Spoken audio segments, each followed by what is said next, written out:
안녕하세요. 저는 오늘 여러분들과 함께 북한 외교 정책의 변화에 대해서 이야기를 하게 된 국민대학교 겸임교수 박세함입니다. 북한 외교 정책 중에서도 특히 김정은의 핵 외교를 중점적으로 이야기를 하게 될 것 같습니다. 지금 녹음을 하고 있는 이 시점이 2024년 9월 말인데요. 온 나라가 이제 통일을 하지 말자. 아니다. 통일을 해야 한다. 두 개의 국가론으로 논쟁이 뜨겁습니다. 말들이 굉장히 많은데요. 여러분들은 어떻게 생각하시나요? 저는 북한을 전공했고 그 중에서도 북한 외교로 논문을 썼습니다. 그러다 보니까 북한 외교에 있어서 북한의 핵이 얼마나 중요한지 잘 알게 됐습니다. 이번에 더 이상 통일을 얘기하지 말자. 두 개의 국가로 평화적으로 공존해서 살아가자라고 이야기를 한 이 주장에 대해서 한번 생각을 해보게 됐는데요.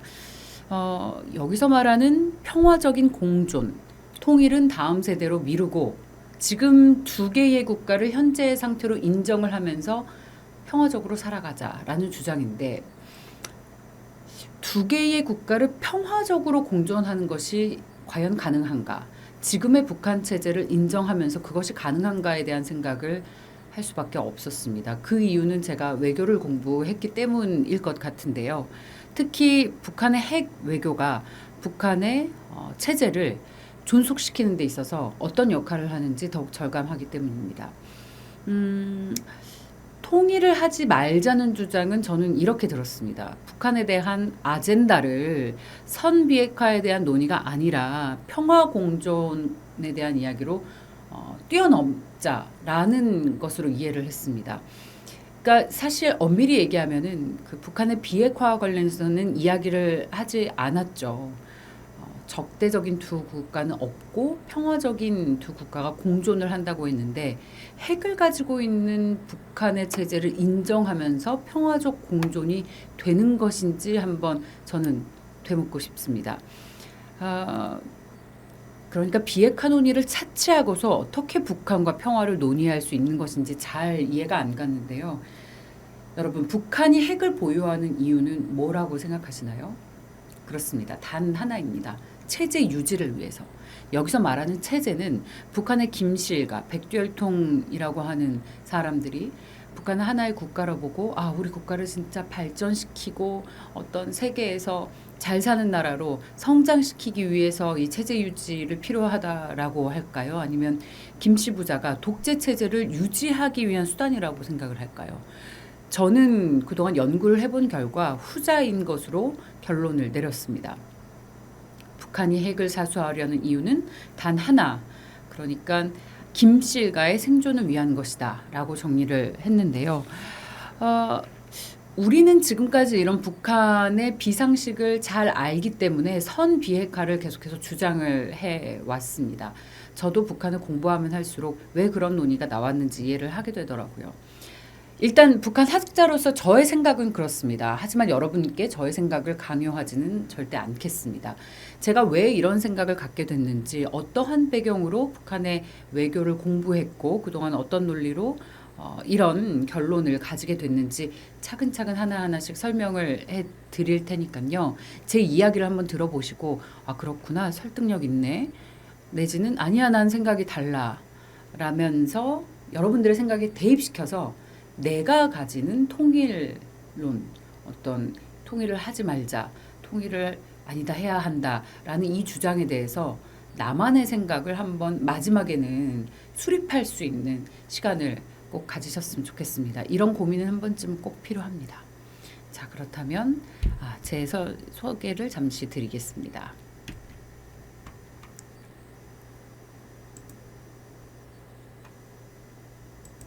네. 앞서 말씀드렸듯이 저는 국민대학교에서 겸임교수이고요. 지금 교양학부에서 교양을 우리 학부생들께 가르치고 있습니다. 북한 외교정책 변화에 관한 연구로 북한학 박사 학위를 받았고요. 그 이전에는 MBC에서 기자 활동을 하다가 퇴사를 해서 프리랜서로 방송 활동을 하고 있는 전문 방송인이기도 합니다. 북한 관련 프로그램, 그리고 혹은 제가 기자 시절에 경제부 출입을 오래 했기 때문에 경제 프로그램도 진행을 하기도 합니다. 오늘은 북한 외교 정책의 결정 과정, 통치자가 국제 정세 인식을 어떻게 하는지가 왜 중요한지에 대해서 다른 그 정치 외교학에서 나오는 이론들을 어떤 설명을 하고 있는지 좀 말씀을 드리고 싶고요. 그렇다면 이러한 기존의 어떤 외교론에서 근거한 통치자의 국제정세 인식 중요성에 근거해서 북한의 국제정세 인식은 어떤지 한번 평가를 해보도록 하겠습니다. 김일성, 김정일, 김정은 시대의 외교 특징을 보고 그렇다면 이 각각의 최고 지도자별로 국제정세 인식이 어떻게 다른지, 최고 지도자들의 국제정세 인식에 따라서 외교 정책에서도 관련 외교 정책이 실제로 실행이 됐는지 이 부분에 대해서 교차 연구를 하기 위해서 한국에 들어와 있는 고위급 탈북 외교관들에게 인터뷰를 했습니다. 한 10분 정도 심층 인터뷰를 통해서 실제로 우리가 알고 있는 북한의 외교 정책과 외교 현장에서 실행된 어떤 최고 지도자의 교시가 어떤 괴리가 있는지, 그리고 공통점은 무엇인지, 그렇다면 북한의 외교 정책은 어떠한 룰로 어떠한 외교 정책 결정 체계를 갖고 있는지 마지막으로 분석을 해봤습니다. 그러니까 최고 지도자의 국제 정세 인식과 외교 정책의 상관관계에 대해서 마지막으로 살펴봤습니다.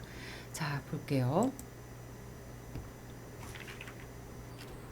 왜 북한 외교를 알아야 할까요? 그렇다면 왜 외교 중에서도 핵 외교일까요? 북한은 핵을 외교 협상의 지렛대로 삼고 뒤흔듭니다.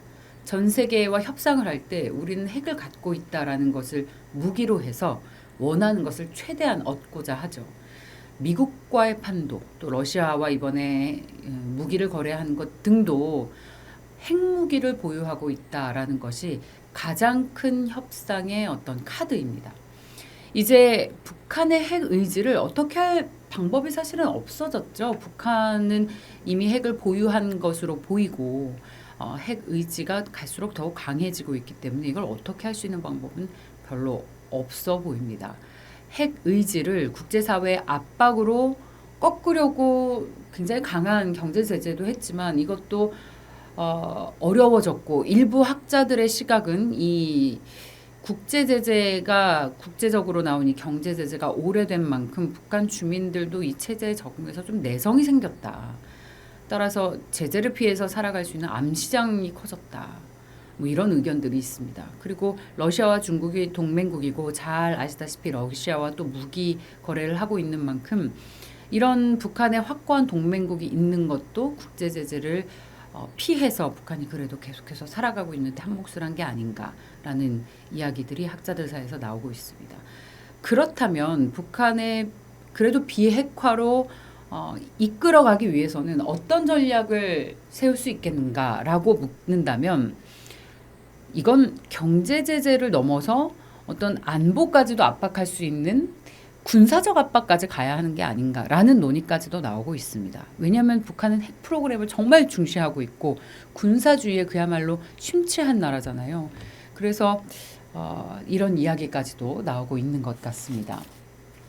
이렇게 핵 문제와 맞물려서 북한의 행보는 국제사회에서 가장 큰 관심거리이자 또 가장 골칫거리이기도 합니다. 핵 외교를 통해서 북한의 외교는 강경과 유화를 반복해 나가면서 자신이 원하는 걸 계속해서 획득해 나갔는데요. 결국 북한 핵 문제에 대한 태도 변화를 예측하는 게 가장 중요합니다. 자, 북한이 핵을 가지고 있다고 주장을 했고 국제사회에서도 북한이 핵을 가지고 있다는 전제 하에서 국제사회의 정책 또 국제사회 외교 정책을 어떻게 펼치느냐라고 했을 때 핵에 대한 북한의 태도 변화가 어떻게 될지 이와 관련한 최고 지도자의 인식은 어떻게 달라질지를 한번 예측해 보는 것이 가장 중요할 텐데요. 가장 어렵습니다. 쉽지 않습니다. 이 단서를 찾는 게 어렵습니다. 그래서 이 학계에서도 정부 당국에서도 북한의 핵 변화를 가장 예의주시하고 관련 연구가 많이 나오는 거겠죠. 핵에 대한 태도 변화가 북한의 핵에 대한 태도 변화가 북한과 우리나라 또 북한과 국제사회의 관계를 형성하는 핵심 변수가 되고 있으니까요. 북한은 우리가 생각하는 것보다 훨씬 오래전부터 핵을 준비해 왔고요. 북한이 최초로 핵을 보유했으리라고 생각되는 시점은 김일성까지 거슬러 올라갑니다. 6.25 전쟁 시기 때 미국군이 공산군 침략을 저지하기 위해서 핵무기를 포함한 모든 무기 사용을 적극적으로 검토하고 있다라고 발표를 했고, 이게 북한의 공포를 자극해서 북한이 핵을 본격적으로 만들려는 의지를 키우게 되지 않았냐라는 의견도 있습니다. 그 뒤로 노태우 대통령이 한반도에 핵이 없다, 한반도에는 핵을 보유하지 않겠다라고 선언을 하고, 북한도 한국과 한반도 비핵화 공동선언에 선언을 했습니다. 92년도에는 핵안전협정에 서명하고 IAEA 핵사찰을 수용했습니다. 9개월간 6차례나 핵사찰을 시행을 했는데, 근데 이때 문제가 된 게, 이 핵사찰을 시행을 했는데 북한에서 이야기를 제출한 플루토늄 양과 실제로 사찰을 해보니까 실제로 나온 플루토늄 양이 불일치했습니다. 핵시설 의심 지역이 추가로 발견되기도 했습니다. 양자가 계속 충돌을 했죠. 처음엔 통 크게 그래 우리도 비핵화에 합의하고 우리도 이제 국제사회의 어떤 기준에 부합하겠다라고 했지만 이 아름다운 꿈은 오래 가지 못했습니다. 그래서 그러다 보니까 IAEA가 아니 너네 우리 제출한 거랑 다르잖아. 그리고 너네가 우리한테 얘기했을 때는 이런 위험 지역이 있다고 말하지 않았잖아라고 하니까 북한이 제일 잘하는 거 있죠. 생떼 쓰는 거. 생떼를 쓰기 시작합니다. IAEA가 이건 미국의 사주를 받았다. 미국이 북한을 죽이기 위해서 IAEA가 이상한 주장을 하고 있다라면서 생떼를 부리기 시작합니다. 미국이 가만히 있지 않죠. 여기에 질세라 그동안 좀 쉬고 있었던 한미 군사 훈련, 팀 스피릿 훈련을 시작을 합니다. 93년부터요. 오늘 강의를 통해서 여러분들도 알게 되시겠지만 북한에서 가장 두려워하는 것 중에 하나가 한미 군사 연합 훈련입니다. 이걸 자기네 체제를 위협하는 것 정도로 받아들입니다. 본인이 핵을 공격하는 것은 상대방의 체제를 위협하는 일이잖아요. 이 한미 연합 군사 훈련도 핵 위협에 준하는 공포로 받아들입니다. 그렇기 때문에 이 한미 연합 훈련을 하는 이런 강수를 미국도 뒀다라고 평가를 할 수 있겠는데요. 2023년에 외교부에서 문서가 공개됐습니다. 약 30년 정도가 지나면 과거의 문서들을 공개해서 일반인들에게도 보여주죠. 근데 이런 얘기가 나왔더라고요. 영변리 사찰을 수용하겠다. 북한에서 우리 영변리 사찰도 너네들이 볼 수 있도록 해줄 테니까 대신에 우리는 주한 미군 기지를 사찰하겠다라고 요구한 것으로 전해지고 있습니다. 북한이 정말 이 주고받는 어떤 그런 머리 쓰는 걸 정말 잘해요. 자, 여기에 맞대응해서 북한도 이 소련과 핵 연구 협정을 체결했고요. 원자력 협정을 체결했습니다. 표면적으로는 평화적인 이용을 하기 위해서 소련과 핵 연구 협정을 체결하겠다라고 했지만 사실 이것이 지금의 핵무기를 개발하는데 초석이 된 게 아닌가 싶습니다. 앞서 잠시 설명을 드렸던 30년 전 외교 문서가 공개가 됐기 때문에 여러분들께서도 쉽게 확인을 하실 수가 있어요. 이 문서들 좀 여유가 있으실 때마다 보시면 굉장히 재미있는 것들, 놀라운 사실들이 많이 있습니다. 이 커브볼처럼 예상하지 못한 북의 경수로 제안, 경수로 문제에 대한 토의 경과, 북측의 언급은 김일성의 구상이다, 경수로는. 그러면서 현재 건설 중인 원자로를 모두 폐기할 용의를 표했고 이 문제를 핵 문제 해결의 초석으로 삼아서 미국 측보다 더 많은 언지를 얻어내고 여타 미국의 요구사항과 빠터 서로 주고받는다 하려고 한다라고 했다는 그런 외교문서 비밀이 해제된 문건을 하나 살펴봤습니다. 그러니까 북한의 일방적인 NPT 탈퇴 선언으로 93년에 촉발된 1차 북핵 위기 전후의 협상 기록이 담긴 외교 문서였어요. 방금 본 건 이 현재까지 이어지고 있는 북핵 위기가 당시 북핵 위기가 태동했을 당시의 문서가 일반인들에게 공개가 된 거죠. 네, 자 잠시 살펴봤고요. 그렇다면 북한은 이런 핵 외교를 통해서 궁극적으로 뭘 얻고 싶어 하는 걸까요? 대외 정책의 핵심 키워드는 뭘까요? 그것은 바로 앞서 말씀드렸던 체제 유지, 김씨 일가의 존속입니다. 자, 그렇다면 이거는 유지될 수 있을까요? 북한 정책의 궁극적인 방향은 기존에는 평화협정을 체결하고 미군을 철수하고 연방제 통일이었습니다. 미군 철수가 얼마나 중요하면 앞서도 우리 주한미군 기지를 그러면 사찰하게 해줘. 영변리 보면 그렇게 얘기를 했다고 하죠. 이렇게 가장 중요하게 내걸었던 가치들이 최근에는 바뀌었습니다. 잘 아시다시피 김정은이 적대적 국가를 얘기를 했죠. 사실 평화협정 체결과 관련해서는 뭐 이야기를 이제 안 한다고 볼 수 있고 연방제 통일도 아니고 이제 두 개의 나라로 수정을 하고 있습니다. 결국 우리가 어떤 우려했던 가장 최악의 시나리오로 북한이 가고 있는 게 아닌가라는 생각을 저는 하고 있는데요. 북한은 결국 이와 같은 과정을 통해서 한반도 공산화 통일을 목표로 하고 있지 않나 싶습니다. 연방제를 통일 방안으로 제시하면서 시대적인 조건과 환경에 따라서 특징을 변화시켜 왔습니다.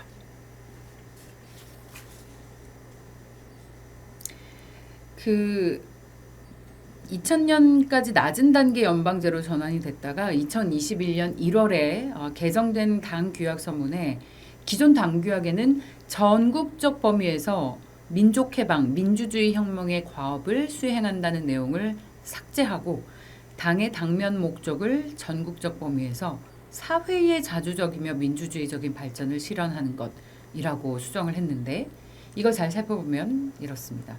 이건 기존의 대남 통일 전선술은 그대로 유지한 채 표현만 조정한 겁니다.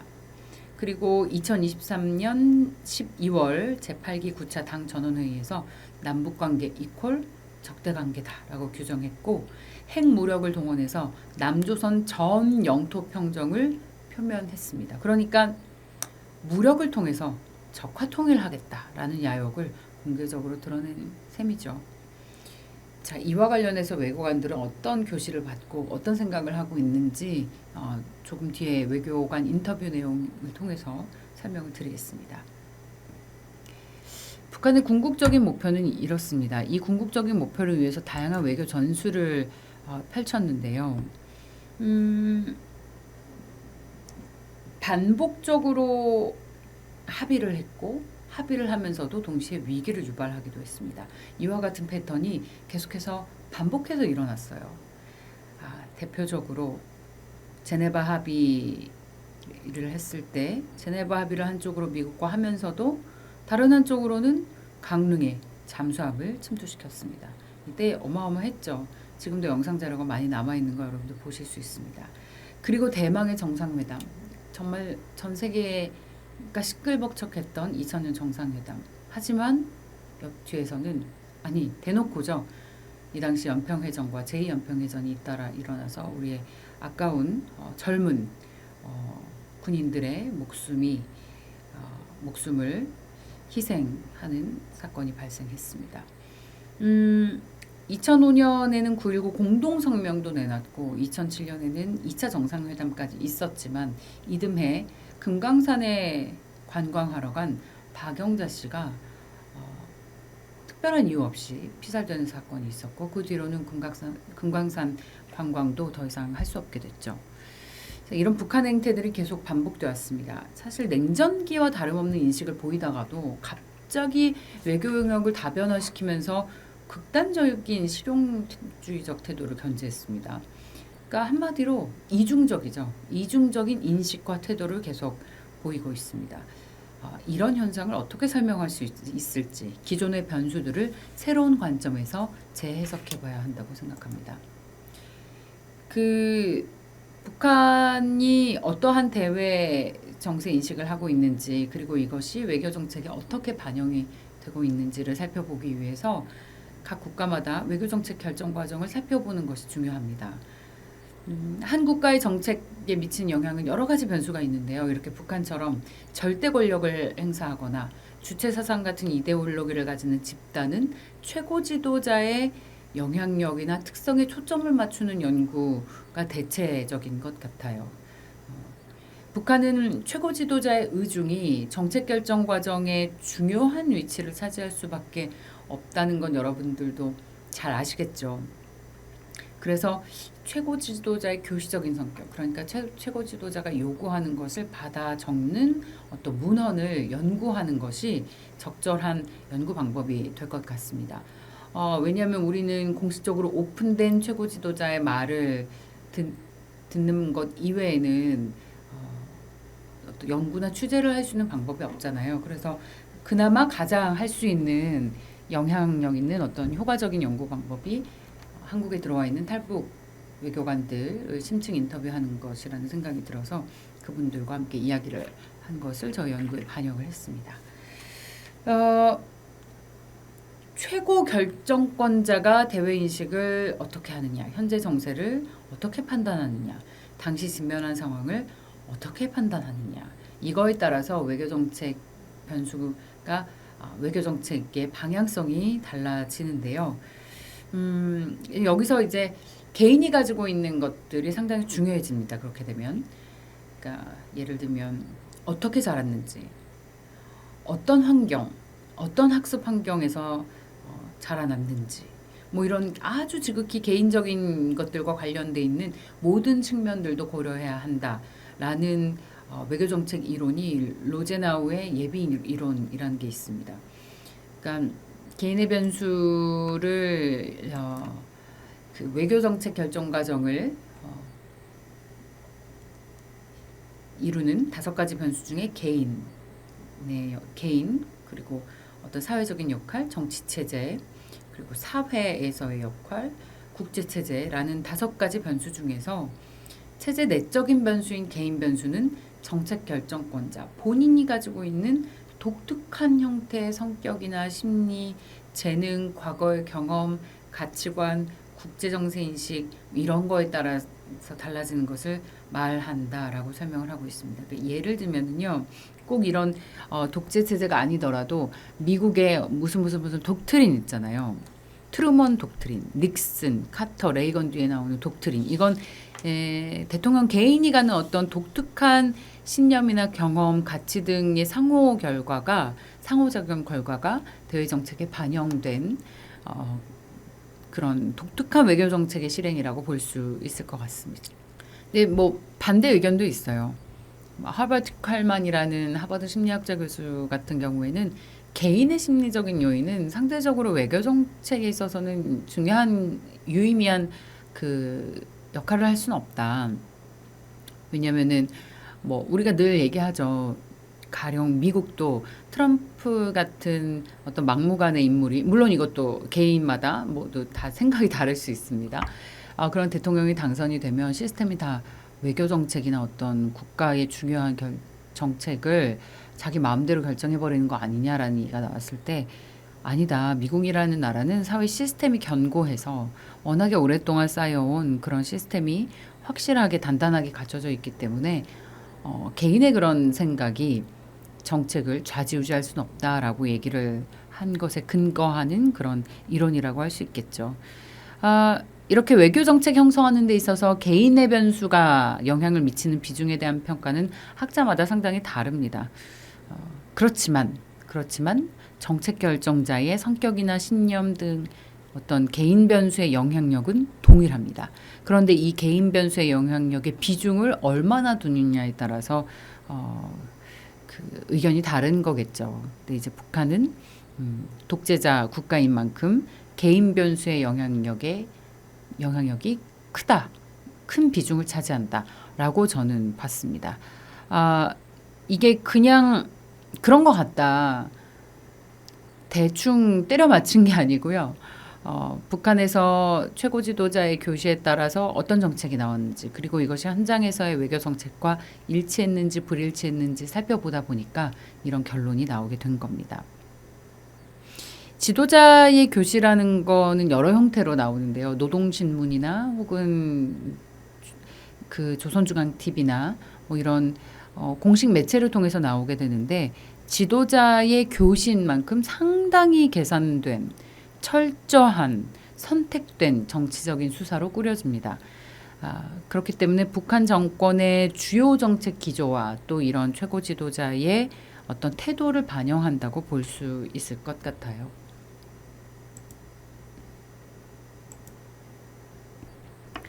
그래서 지도자의 대외 인식에 따라서 외교 정책이 어떻게 결정이 되는지 한번 그림으로 그려봤습니다. 이렇게 모델링을 해봤는데요. 왼쪽에는 그 정책으로 어떻게 나오는지, 그러니까 우리가 실제로 확인할 수 있는 부분, 오른쪽의 외교 현장은 우리가 확인할 수는 없지만 외교관들에게 들은 내용들을 정리를 해봤습니다. 최고 지도자가 이 정책은 이렇게 해야겠다라고 교시를 내립니다. 그럼 그걸 받아 적어서 북한의 노동신문에서 받아 적어서 이렇게 그 사람들에게 알려지게 되죠. 2019년까지는요, 노동신문에 국제란만 다루는 그런 면이 있었습니다. 국제사설이라고 할 수 있는데 월간 국제정세개관이라는 란이 있었는데요. 이게 시사하는 바는 북한에서 얼마나 그동안 외교를 중요하게 생각했느냐, 얼마나 중요하게 생각했길래 외교란을 따로 마련을 했는지 알겠다라고 살펴볼 수가 있는데 김정일 때는 그만큼 외교를 상당히 중요하게 생각을 했어요. 그래서 김정은 때도 처음에는 그걸 이어받다가 잘 아시다시피 독자 생존을 주장을 하고 핵무기 보유를 본격화하고 실험도 늘려가면서 아니다 우리는 혼자 살겠다 우리 독고다이로 간다라고 하면서 월간 국제정세개관을 없애버렸습니다. 그러니까 모든 지면을 그냥 우리 열었다라고 표현을 하는데 다 열어놨어요.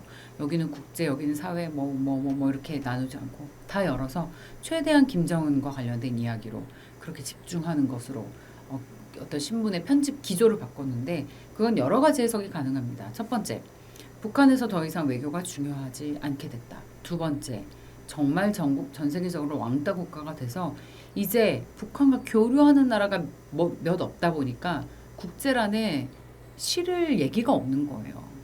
다른 나라와 교류를 좀 해야 이것도 얘기를 할 텐데 그래서 없어졌다. 이렇게 두 가지의 해석을 할 수가 있을 것 같습니다. 자, 언론에 릴리즈가 될 경우에는 일반 북한의 주민들이 보게 되겠죠. 이것은 앞서 얘기 드렸던 것처럼 철저하게 계산되고 선택된 정치적인 수사로 체제를 결속시키기 위한 어떤 수사들을 굉장히 많이 만들어갑니다. 이번에 우리 정책은 이런데 이것은 우리 인민을 위해서고 따라서 이러이렇게 우리는 힘을 모아야 된다. 늘 그렇듯이 체제 결속의 목적이 있겠죠. 그래서 이런 식으로 명분을 계속해서 쌓아나갑니다. 자, 그렇다면 지시를 내리고 이것 상부의 대외 인식이 있고 이것을 이렇게 지시가 내려오면 이렇게 해서 다시 상부로 올라가게 되는 이러한 순환 구조를 갖게 되죠. 그렇다면 보통은 우리도 그 정부에서 나오는 정책들이 언론에 의해서 공개가 되고 이것을 바탕으로 외교 현장이나 혹은 각 업계에서 실무적으로 진행이 되지 않습니까? 이것이 불일치하지 않잖아요.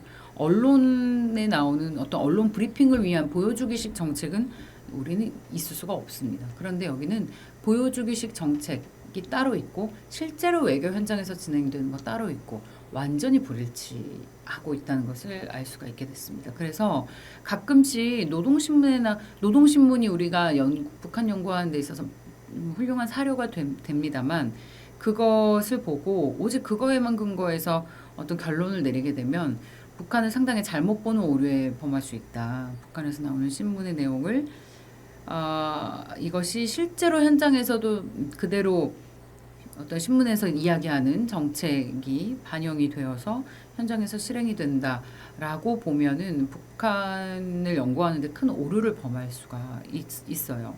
그래서 상부에서는 대외 인식을 이렇게 했고 언론에서는 이렇게 써서 정책으로 이렇게 나왔지만 실제로 외교 현장에서는 어떤 지시가 내려왔고 그거를 어떻게 외교관들이 현장에서 적용을 했는지 이런 것들을 교차 분석을 해봤습니다. 결국 외교관들은 어떤 명분을 쌓는 사람들이 아니라 실제로 외교관 현장에서 우리나라에 이득이 되는 것을 얻어와야 되는 사람들이기 때문에 실리 추구를 목적으로 하죠. 결국 국가 이익을 확보하기 위함입니다. 그러다 보니까 밖에서 얘기하는 것과 안에서 행해지는 것이 상당한 불일치가 있었다라는 것을 확인할 수 있었습니다.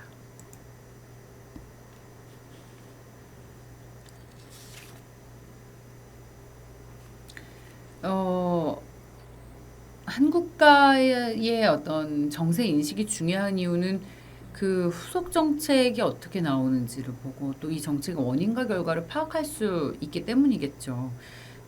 따라서 북한에는 1인 독재 체제이기 때문에 이 독재자가 가지고 있는 국제 정세의 인식이 무엇인지를 살펴보는 것이 상당히 중요해 보입니다. 근데 앞에서 북한의 노동신문 얘기도 드렸습니다만 북한에는 여론이라는 게 없죠. 그냥 일방적으로 정해진 논리를 주입당하는 곳입니다. 따라서 외교 노선을 정하는 데 있어서 국내적인 압박을 받지 않습니다. 그냥 소수 핵심 엘리트들이 대외 인식을 공유하고 대외 정책 방향을 알려줄 뿐입니다. 그래서 최고 지도자의 결정은 규율이자 법이 되는 거죠. 예를 들면 우리 같은 경우에는 요즘 국가 역할이 굉장히 확대되고 있잖아요. 그리고 다양한 외교 수단이 동원이 되면서 어떤 외교 정책을 펼치는 데 있어서 국민적인 동의가 필요합니다. 필요하고 그렇기 때문에 오히려 국민적인 동의가 없으면 어떤 외교 정책을 실행하는 데 있어서 상당한 비난을 받죠. 최고 지도자의 영향력이 절대적으로 미칠 수 있는 범위가 상당히 제한적인 게 오늘날의 현실입니다. 오늘날의 추세이지만 북한은 전혀 정반대로 가고 있습니다. 근데요, 북한도 이 외형적으로만 보면요, 외교 정책 구조 시스템이 잘 갖춰진 것처럼은 보입니다. 입법부에 해당하는 최고인민회의가 있고 행정부에 해당하는 내각, 그리고 여기도 사법부에 해당하는 재판소에서 판사도 있고 다 있습니다. 최고 주권기관인 최고인민회의가 외교정책의 기본 원칙을 수립하고요. 여기서 최고 주권기관인 최고인민회의 상임위원회에서 외국과 체결한 조약을 비준하고 폐기하고 또는 외교 대표를 임명하고 소환을 결정하는 등의 일을 합니다. 그래서 외교정책의 최고 책임자는 이 문서상으로 보면은 상임위원회 위원장입니다. 상임위원회 위원장이지만 실질적으로는 어떨까요? 김정일이나 김정은이 지시하면 이 부서에서는 실무를 처리할 뿐 의사결정 권한은 없습니다. 그러니까 외형적으로 외교정책 실무 담당자에 불과한 것이지 정책을 결정할 수 있는 자리에 있는 사람은 김씨 부자 말고는 아무도 없다라고 해석할 수 있을 것 같습니다. 따라서 지금까지 여러 가지 설명을 드렸는데요. 이걸 저는 이렇게 한마디로 표현을 하고 싶습니다. 김정일의 이중적인 대외 인식이다. 사회주의 체제를 보존하고 자신의 정권, 사회주의 체제를 보존하면서 나의 우리 김씨 일가의 정권을 유지하려는 두 가지 목표를 위해서 김정일은 그리고 김정은은 모든 국가의 정책을 세웁니다. 김정일이 외교 정책을 펼쳤던 걸 보면요, 이런 것 같아요. 국제 정세를 제국주의 진영과 자본주의 진영 간의 대결 구도로 인식을 한 아버지 김일성의 인식을 그대로 이어받았습니다. 그러니까 이게 냉전기 때 인식이거든요. 그걸 그대로 이어받아서 늘 얘기했던 게, 그리고 이 월간 국제정세기간을 봐도 제국주의자들의 침략적인 본성은 변하지 않았다라는 것을 상당히 강조합니다. 그래서 제국주의자들과 투쟁을 해야 한다. 강대국의 평화나 인도주의 이런 것도 다 거짓이다. 우리에 대한 교묘한 침략 책동이자 문화적인 침투다 라면서 경계의식을 내비쳤어요. 그리고 뭐 냉정기에 보여줬던 대미 적대의식도 그대로 나타나고 있어서 반미와 자주를 강조했습니다. 근데 왜 이중적이라고 하냐, 김정일이. 이렇게 반미 자주를 외치면서도요, 2000년대에 들어서서 가장 유명한 그의 발언, 신사고 얘기를 했습니다. 경제 관리 개선 조치를 통해서 옛날 걸 버리자. 다른 나라가도 창의적으로 참고하자라는 얘기를 하는 거예요. 그 고난의 행군을 거치면서 너무나 먹고 살기 힘들어지다 보니까 우리도 좋은 것은 다 도입해서 이제 뭔가 새로운 시스템을 도입하자. 그러니까 중국의 모델을 도입하자는 움직임으로 해석이 됐죠. 공산당 중심의 정치 체제는 유지를 하면서 시장 경제 기제를 도입하자라는 것이었습니다. 이때 통일 문제에 대해서는 일국 양제 방식을 이때에도 적용을 했습니다. 그 남북 정상회담 한 이후에 그 당시에요, 2000년대 그 상당히 북한 입장에서 명분과 실리 두 개 다 챙겼다라는 평가들이 있었어요. 그리고 이 신사고에 따라서 어떤 북한 주민들도 개선이 되는 게 아니냐라는 얘기들이 계속해서 나오곤 했었는데요. 그 뒤로 2003년 육자회담으로 비핵화를 내걸고 미국과 일본에게 경제적인 지원을 받았습니다. 그러니까 이런 신사고 발언 이후에 나타난 김정일의 어떤 실용주의적 행보들로 꽤 많은 국가적인 지원을 무려 미국과 일본에게서도 얻을 수 있었지만 2008년 이후에 육자회담이 중단됐고 잘 아시다시피 2006년에 처음 1차 핵실험을 하게 됩니다. 한쪽으로는 이렇게 신사고도 하고 미국과 얘기도 하고 악수도 했지만 다른 한쪽에서는 열심히 핵무기를 개발하면서 핵실험에도 성공을 하게 된 거죠. 대표적으로 김정일의 이중적인 대외인식을 반영하는 그런 사례라고 볼 수 있겠습니다. 앞서서 제가 다 설명을 드린 거네요. 어쨌든 이런 북한의 이중적인 태도는 계속해서 반복이 됐고요. 구조적으로 반복이 됐고 한쪽에서는 군사 도발을 하면서도 한쪽에서는 계속해서 대화를 하자고 얘기를 합니다. 이 김정은 때도 똑같았어요. 이구를 파기를 한 게 북미 관계에 있어서 중요한 분기점이 됐는데 당시에 새로운 북한의 지도자인 김정은이 위성 로켓 발사를 했습니다. 그래서 핵 능력을 강화하겠다는 것을 사실상 전 세계에 알린 셈이죠. 집권 초기에는 김정은도 김정일과 마찬가지로 조선반도에 비핵화해야 된다라는 것을 얘기를 했지만 이런 적도 있었습니다. 김정은이 있었지만 조선반도의 핵 문제는 미국의 고립 압살 책동 때문이다. 우리가 핵을 가진다면 자위적인 조치로 불가피하다라는 걸 자꾸 설명하더라고요. 심상치 않았습니다. 2013년에는 김정은이 개성공단에서 인원을 모두 철수하게 했고 그 뒤로 남북 간 불가침 협의도 파기했고요. 대량의 미사일 발사, 핵실험 줄줄이 이어졌죠. 이렇게 갑자기 한국에 대해서 강경한 태도를 보이다가 또 순식간에 바뀝니다. 2014년에 인천 아시안게임에 북한 대표단이 파견됐어요. 그리고 그 자리에서 남한의 어떤 고위급들과 회동도 가졌습니다. 이선 가족 행사도 개최했습니다. 이게 뭡니까? 이때 북한이 완전히 태도 변화가 있는 게 아닌가라는 기대도 가졌고 북한에서 나오는 어떤 보이는 액션만 보고서 우리는 평화에 다가갔다라고 해석하고 설레발쳤던 시각들도 적지 않습니다만 지금 와서 보니까 어떤가요? 이것이 바로 북한입니다. 대표적인 화전 양면 전술이었습니다.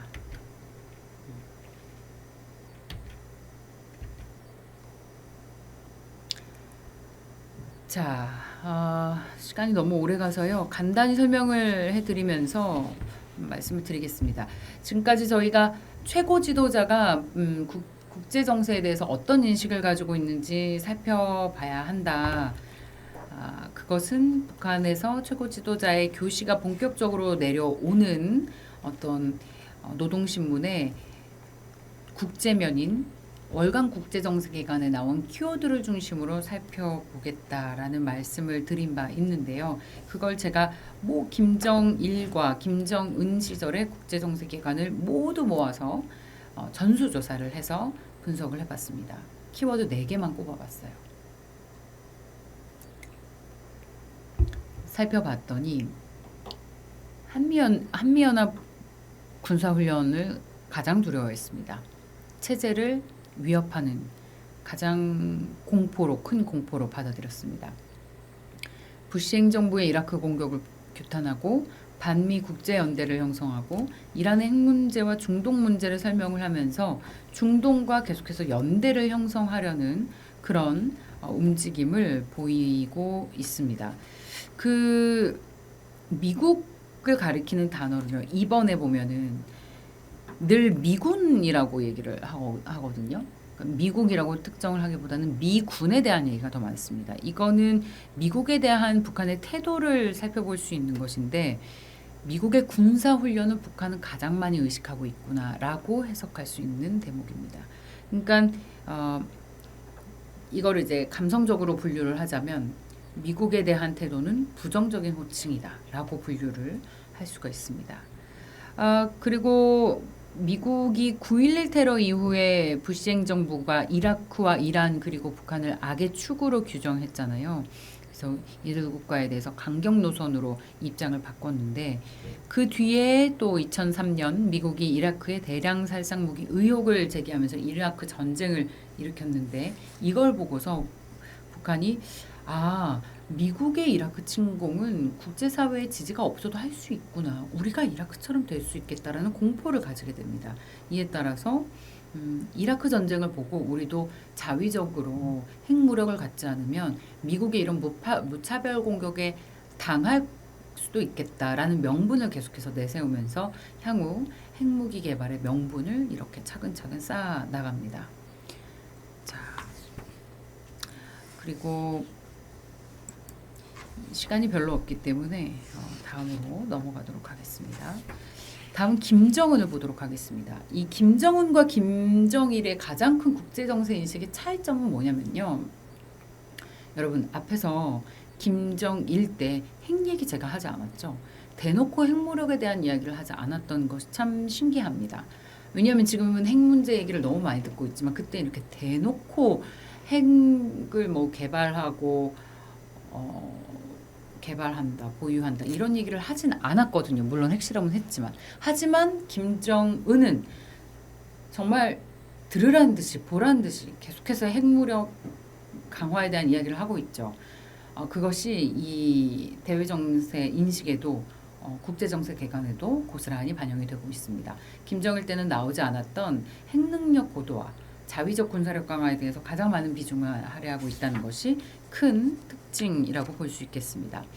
그리고 미국의 테러 지원국 재지정에 대한 비난은 앞서 김정일 때와 유사하다고 볼 수 있겠고요.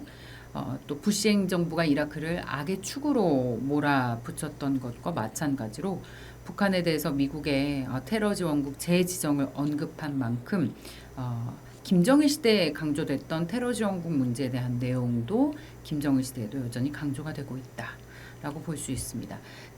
이렇게 중동에 대한 미국의 압박과 관련해서 계속해서 언급을 하고 있는 것은 2번과 4번이 좀 연결되어 있다고 볼 수 있는데요.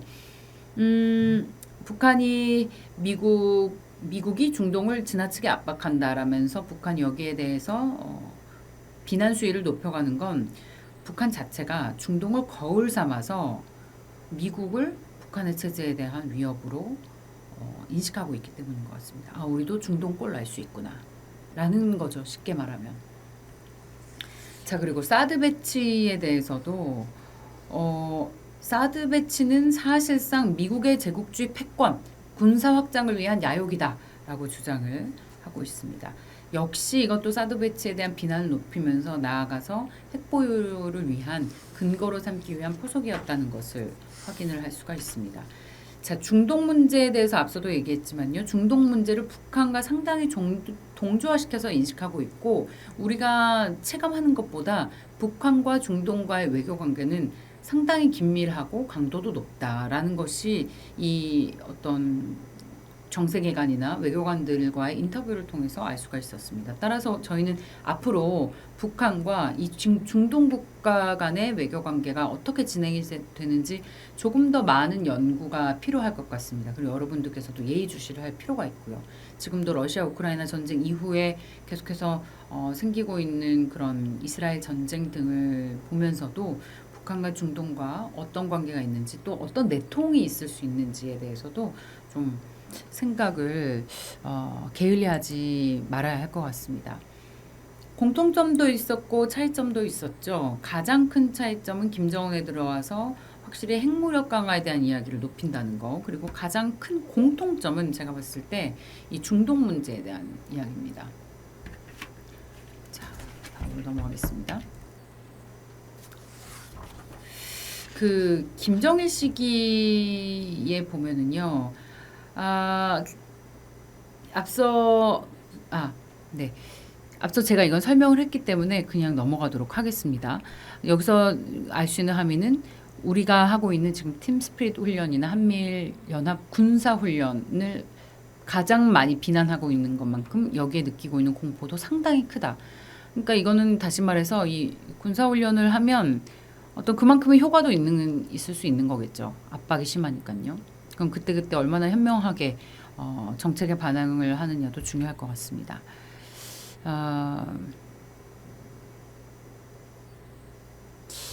그 김일성이 죽고 김정일이 처음에 집권했을 때 보시다시피 반미연대 결성에 대한 이야기가 굉장히 높거든요. 이건 왜 그런가라고 생각을 좀 해봤더니, 그리고 이제 김정은이 집권을 거의 하기 시작한 초창기 이때도 높아집니다. 반미연대를 통해서 체제를 결속하기 위해서 의도적으로 이 시기에 반미연대 결속의 어떤 끈을 더욱 공고히 하고 매체에서 떠드는 횟수가 늘어나는 것을 볼 수가 있습니다. 이런 함의를 좀 봐야 북한에서 나오는 언론의 키워드들에 대한 해석을 좀 할 수 있을 것 같습니다. 그리고 말씀드렸듯이 김정은 시기에는 자의적 군사력 강화에 대한 이야기가 가장 많은 것이 특징입니다. 이것도 가장 큰 특징은 김정은이 집권을 하자마자 핵 얘기를 확 터뜨렸어요. 100%죠. 이 김정은은 뭐 아니면 도예요. 2019년에는 또 중동 문제에 대한 얘기를 제일 높였어요. 이때가 정상회담하고 하노이 실패하고 뭐 이랬을 텐데 그때 위협을 느끼잖아요. 위협을 느낄 때는 중동 얘기도 하면서 뭐 이제 그 중동을 지렛대 삼아서 자기네들이 좀 너무 외교적으로 너무 악의 중심 국가가 아니라 좀 뒤에 좀 숨어 있을 수 있지 않을까라는 좀 포석이 깔려 있는 해석인 걸로도 보입니다. 자, 그래서 이렇게 드러난 대외 정책을 통해서 실제로 외교 현장에서도 이런 최고 지도자의 교시가 그대로 반영이 되는지, 아니면 현장에서 내려오는 최고 지도자의 교시는 다른지 물어봤습니다. 네, 달랐습니다.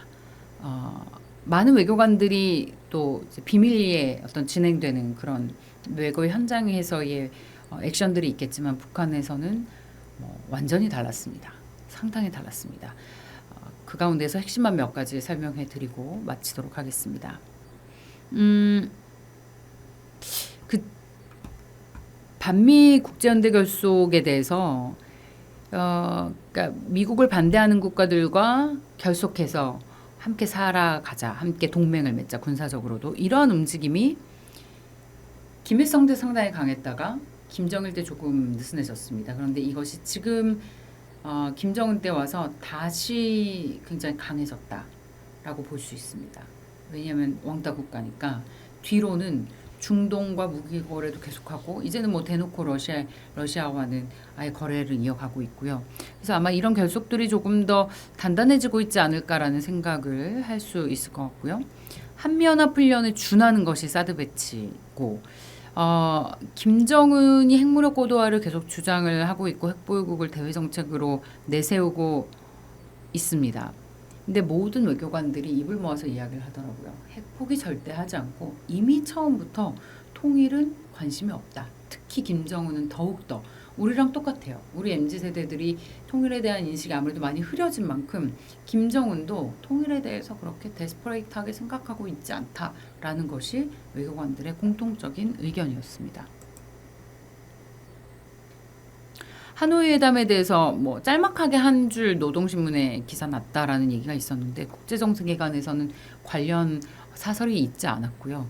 그런데 그러니까 미국과 어떻게 해서든 얻어내라 수건 사업인 통일 문제 경제 제재 풀 수 있을 것 같다라고 외교관들한테 교시를 내렸지만 북한 주민들에게는 이걸 알리지 않았습니다. 왜냐하면 미국과 잘 해야 되니까요. 일단 관계를 잘 해내야 되니까 반미를 외치는 정부 당국 입장에서는 이런 얘기를 주민들한테 할 수는 없죠. 그러면 체제 유지가 잘 위협을 받을 수 있으니까요.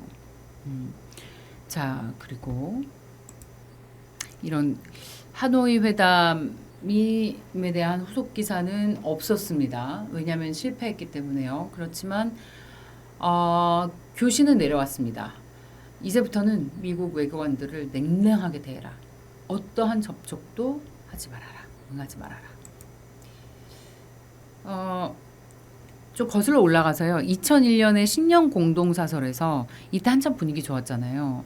그 남북 정상회담하고 그럴 때 아닙니까?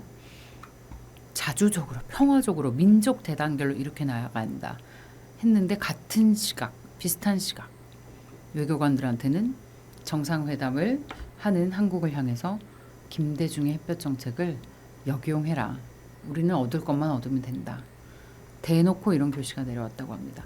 우리는 이거 누구나 이렇게 생각하는 부분이 있죠. 북한은 늘 이렇게 앞뒤가 다르고 이중적인 어떤 외교 행태를 가진다라는 것을 그동안에 반복된 어떤 패턴을 통해서 알고 있습니다만 이걸 실제로 한국에 들어와 있는 당시 현장에 있었던 외교관들의 입을 통해서 팩트를 체크했다는 측면에서 이건 좀 의미가 있는 것 같습니다. 그래서 앞으로도 북한과 현장에서 만나게 된다거나 이런 협상장에 갔을 때 북한에서 하는 이야기를 우리가 그 제2의 제3의 그리고 사실은 실제로는 어떤 생각을 하고 있는지를 계속해서 생각을 하면서 우리도 언론을 보고 뭐 정책도 펼칠 때 그에 대한 어떤 이중 삼중의 생각들을 계속 해야 한다는 함의를 좀 가지고 있는 것 같습니다.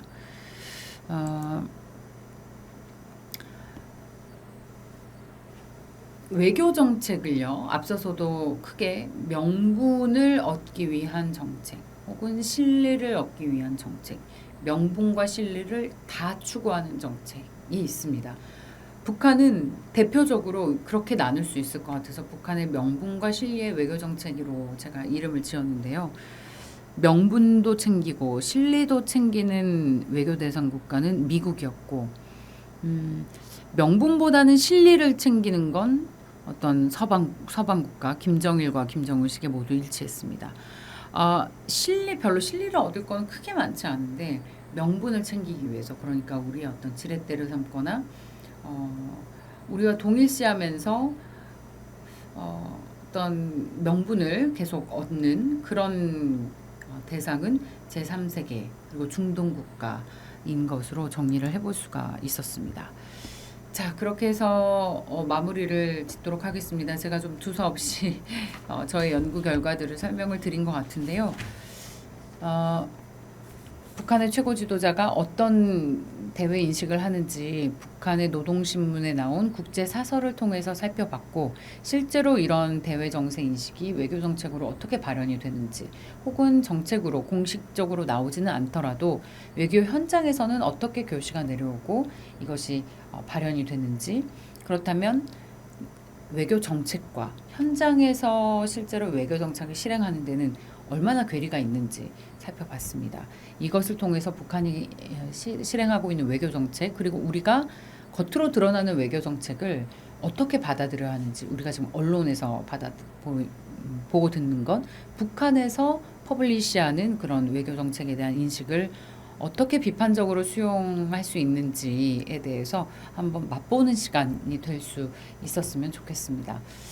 자, 여러분들 제 얘기를 들으면서 앞서 오늘 두 개의 통일론, 두 개의 국가론, 통일 더 이상 하지 말자라는 서두로 시작을 해봤는데요. 생각이 좀 정리가 되셨나요? 통일 시대에 대해서 한번 각자의 정의를 내려보십시오. 내가 지성인으로서 통일에 대해서 어떤 역할을 할 수 있을지 한번 고민해 보십시오.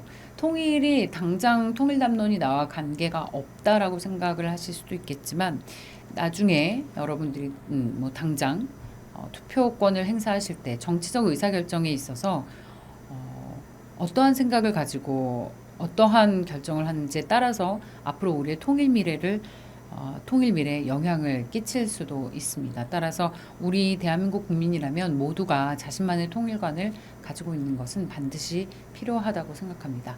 자, 긴 시간 강의 들어주셔서 감사하고요. 다음에 또 인사드리겠습니다. 고맙습니다.